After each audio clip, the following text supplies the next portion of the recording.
Srpski inat. Dobrodošli.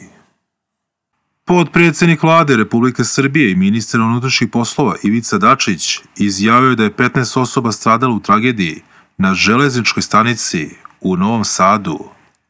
Ceo dan traje akcija spasavanja. Od samog početka se sumnjalo da je taj broj značajan i da, imajući u vidu težinu nadstrešnice, da će verovatno broj poginulih biti veći nego broj povređenih. Izvučeno je 15 tela, 3 osobe su spašene, nalaze se u bolnici, rekao je Dačić.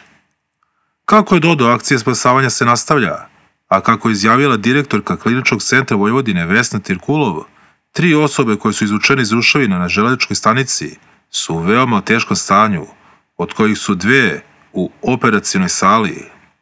Spašene su i žena i devojka koje su bile zarobljene ispod ruševina. Sa mlađom smo imali samo glasovni kontakt. Akcija spasavanja je trajala satima i njih 2 se sada nalaze u urgentnom centru.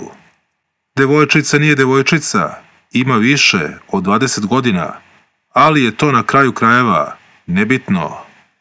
Ne smatram još da su svi izvučeni. Ovo je težak posao.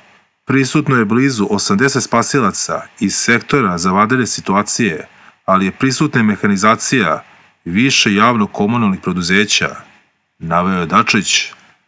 Dačić je dodao da hitna pomoć nije imala puno posla, jer je bilo više poginulih nego povređenih. Rekao mi premijer da će sutra biti dan žalosti u Srbiji. Velika je žalost. Video sam ljude koje se nalaze.